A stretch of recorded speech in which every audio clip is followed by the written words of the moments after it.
የቀይ ባህር ጉዳይ ለኢትዮጵያ የህልውና ጉዳይ ነው።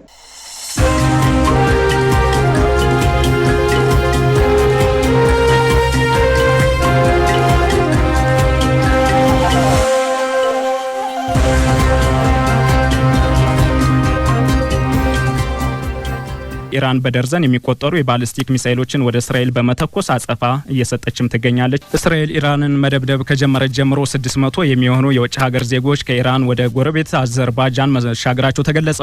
በካዛክስታን ባህር ዳርቻ በሚገኘው አስታራ የፍተሻ ኬላ በኩል ድንበር አቋርጠው የወጡ ተፈናቃዮቹ ወደ ባኩ አውሮፕላን ማረፊያ እየተጓዙ ወደ ሀገራቸው እንዲገቡ እየተደረገ ነው ተብሏል።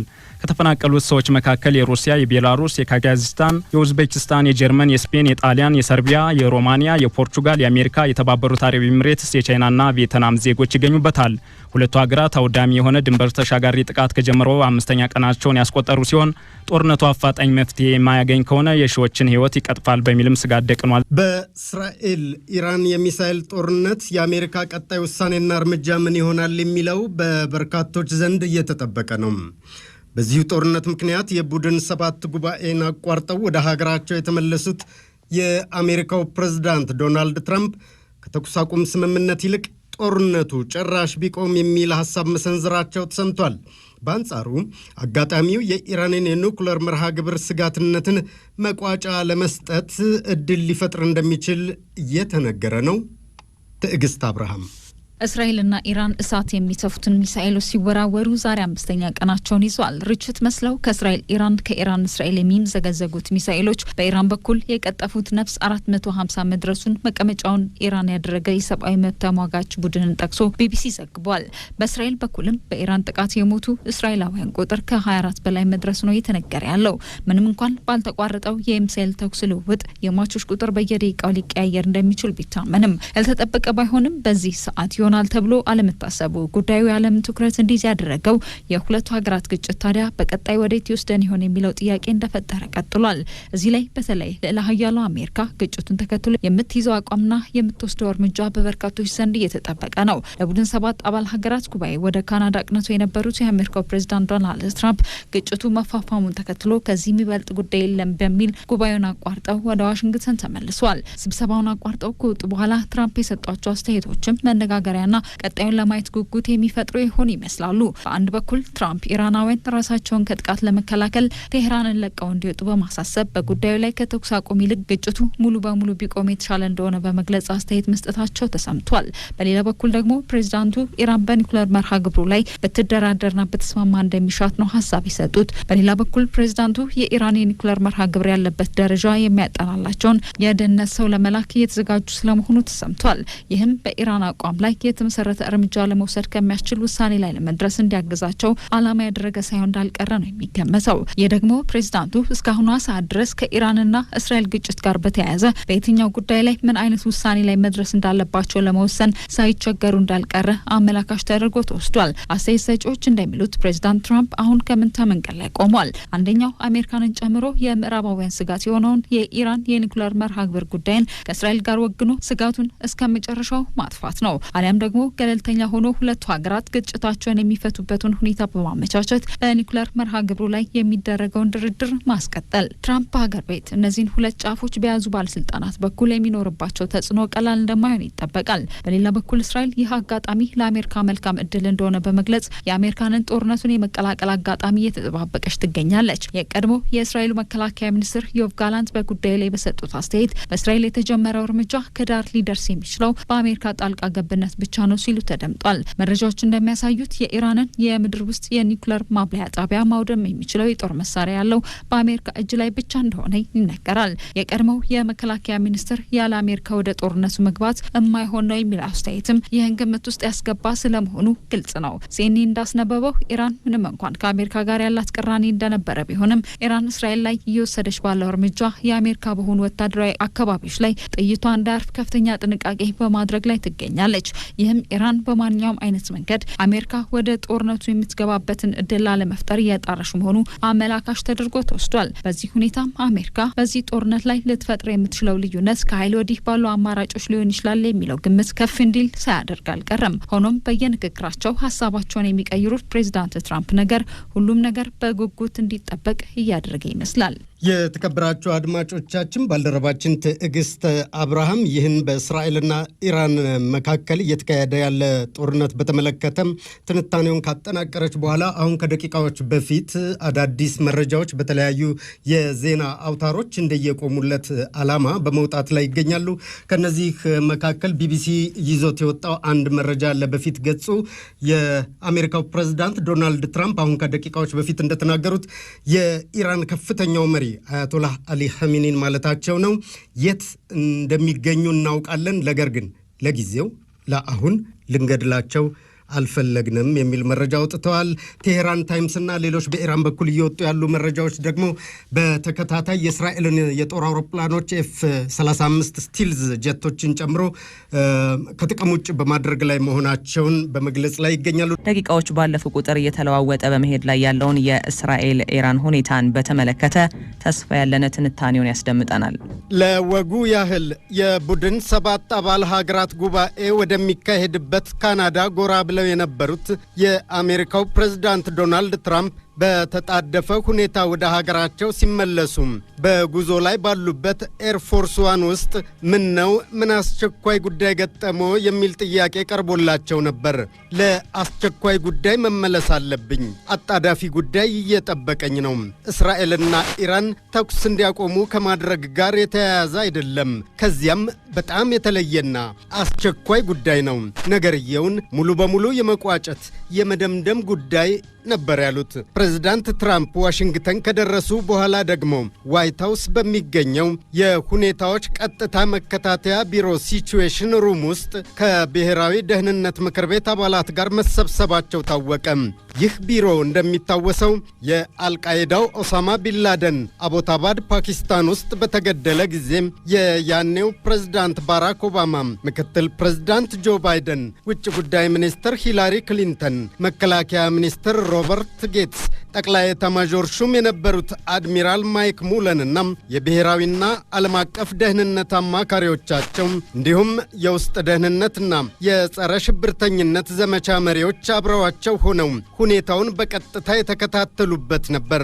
ያኔ ፕሬዝዳንት ኦባማና ሹሞቻቸው ቢንላደን ላይ የተካሄደውን ዘመቻ ከሁኔታዎች የቀጥታ መከታተያ ሲቹዌሽን ሩም ሆነው የተከታተሉትን ዓለም በቴሌቪዥን እንዲመለከተው አድርገውም ነበር። ከካናዳው ጉባኤ አጣዳፊ ጉዳይ ተከሰተ ብለው ወደ ዋሽንግተን የበረሩት ፕሬዝዳንት ዶናልድ ትራምፕም ትናንት ዋይት ሃውስ በሚገኘው በዚያው የሁኔታዎች ቀጥታ መከታተያ ቢሮ ሲቹዌሽን ሩም ውስጥ ነበሩ።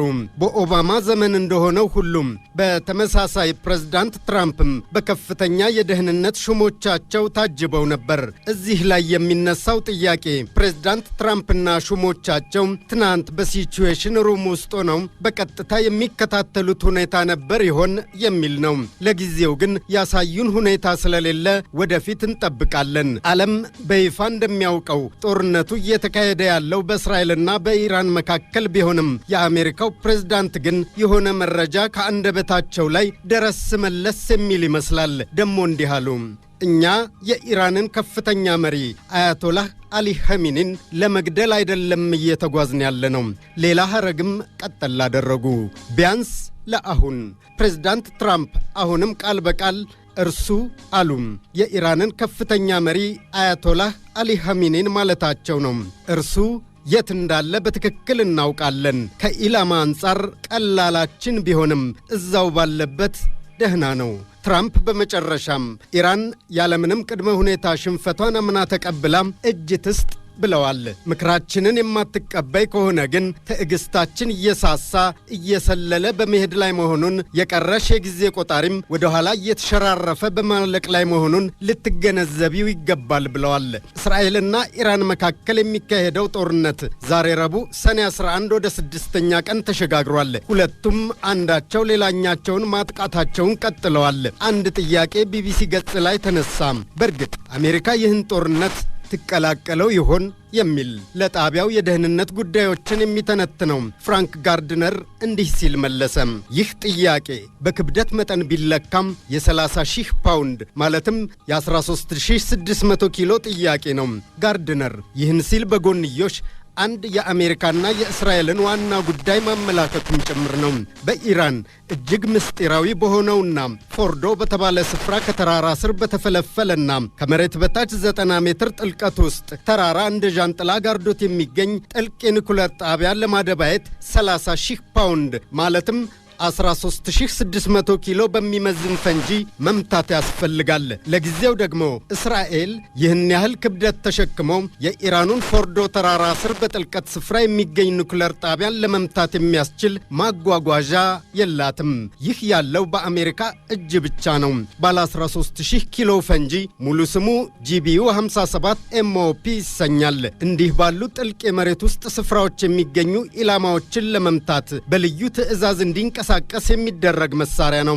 ይህ መሳሪያ ያው ፈንጂ ብለነዋል። ከመሬት ወለል ወደ ውስጥ በአንድ ምት እስከ 61 ሜትር ጥልቀት የሚያደባይ ሲሆን በተደጋጋሚ ድብደባዎች ደግሞ ከዚያም በታች ሰርስሮ እንደሚመታ ነው ዘገባው ላይ የሰፈረው። ስለዚህም ይህን ማድረግ የምትችለው ደግሞ አሁን አሜሪካ ብቻ ናት። እስራኤል ይህን አትችልም። እያንዳንዳቸው ከ13,600 ኪሎ በላይ የሚመዝኑ 2 ቦምቦችን በአንድ ጊዜ ጭኖ መጓዝ የሚችለው ይኸው አውሮፕላን ብቻ ነው። አሁን ጥያቄውን እንድገመው። አሜሪካ ከእስራኤል ጎን ሆና ወደ ኢራን ጦርነት ታመራ ይሆን? ፍራንክ ጋርድነር መልሶታል።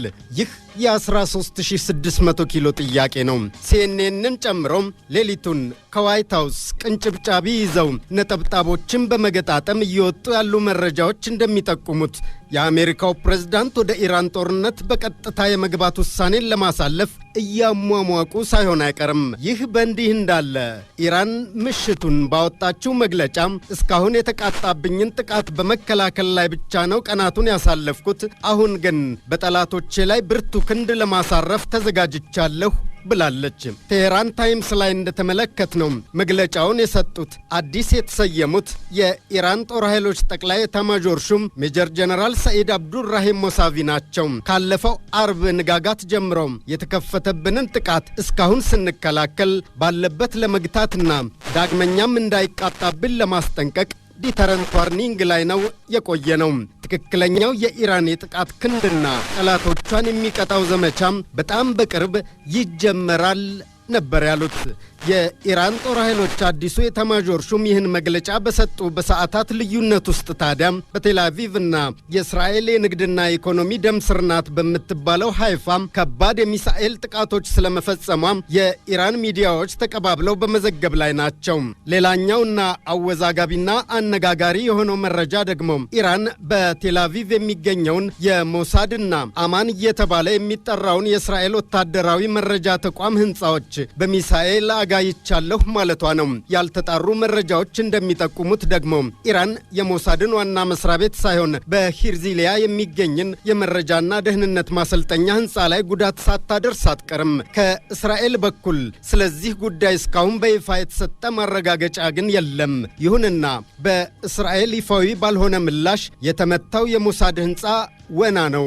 ምክንያቱም ሰዎቻችን በስራ ላይ የሚገኙት እዛው በኢራን ምድር ውስጥ በመሆኑ ነው ስለማለቷ ተሰምቷል። በእስራኤል በኩል ለኢራን ዋና ከተማ ቴሄራን ነዋሪዎች በሚቻል ፍጥነት ከተማዋን ለቃችሁ ውጡ የሚል ማስጠንቀቂያ መሰጠቱ የሚታወስ ነው።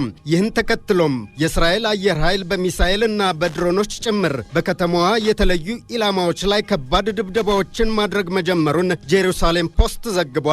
የእስራኤል መከላከያ ሰራዊት ቃል አቀባይ ሰራዊታቸው ጥቃት ከመክፈቱ ሰዓታትን ቀድሞ በኢራናውያን ብሔራዊ ቋንቋ ፋርስ ባስተላለፉት የጽሑፍ መልእክት ውድ ዜጎች ለራሳችሁ ደህንነትና ጤንነት ስትሉ በተለይ የቴሄራን አንድ አውራጃ ከሆነው ዲስትሪክት 18 በፍጥነት እንድትርቁ እንጠይቃለን ነበር ያሉት።